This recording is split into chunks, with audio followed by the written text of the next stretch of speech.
কখনো চাই না আমার হাজব্যান্ড আমার আগে মারা যাক। আমি সবসময় চাই যে আমি আগে মারা যাই, তারপরেও মারা যাক। তারপরেও যেহেতু আপনি কোয়েশ্চেনটা করছেন, যদি ও কোনোদিন না থাকে আমি থাকি, তাহলে আমাদের যে স্বপ্ন আমার ছেলেকে বড় করা, মানুষের জন্য কাজ করা, আমার স্বপ্ন আর ওর স্বপ্ন সেম। আমার আসলে খুব ইচ্ছা আমি একটা বৃদ্ধাশ্রম করব।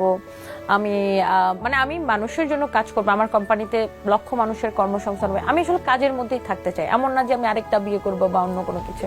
আমি কোনো ব্যাটা মানুষের আশেপাশেও নাই, বিকজ আমি আমার জীবনটা কারোর হাতে তুলে দিতে চাই না। আমি থাকবো ইনশাআল্লাহ, এবং আমি জীবনের শেষ দিন পর্যন্ত সাদাত রহমানের ওয়াইফ হিসেবেই থাকবো। বাট এই মুহূর্তে আপনি জিজ্ঞাসা করলে আমার কাছে মনে হয় যে ও মানুষটা না, মানে আমি সবসময় বলতাম, এটা আগেও বহুবার বলছি, ও আর একটু ভালো হলেও ফেরেস্তা হয়ে যেত হয়তো। মানে এই 7 বছরের যে ভালোবাসাটা বা ওর যে মানে মায়া আমার প্রতি, এটা মনে হয় যে মানে আমি 7 জনম পার করে দিতে পারবো। আপনি যেহেতু 7 জনম পার করে দেওয়ার কথাটা বললেন, আপনি বিয়ে করবেন এরপর কবে? বিয়ে করবেন কিনা?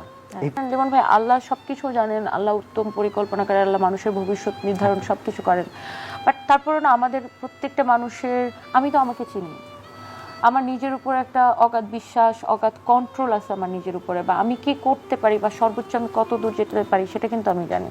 সো আমার কাছে মনে হয় না যে, অবশ্যই আল্লাহ ভবিষ্যৎ জানেন, বাট আমার নিজের উপরে অগাধ বিশ্বাস আছে বা কন্ট্রোল আছে যে আমি এটা করবো না কোনোদিন। বিকজ আমি কোনোদিন চাই না, এটার কোনো রিপ্লেসমেন্ট নাই।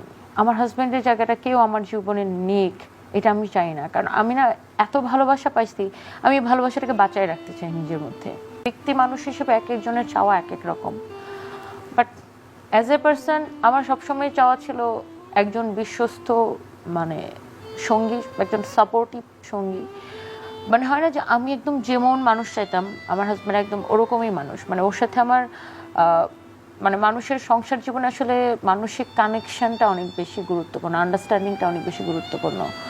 সো আমার কাছে মনে হয় যে ভালো মানুষের সঙ্গটা অনেক বেশি ইম্পর্টেন্ট। সো আমি সবসময় চাইতাম যে ওর মতো একজন ভালো মানুষ আমার পাশে থাকুক, নিঃসন্দেহে। মানে আই রিপিট যে ওর মতো একজন ভালো মানুষ, ওর মতো ভালো মানুষ আমি দুনিয়াতে আর দেখিনি।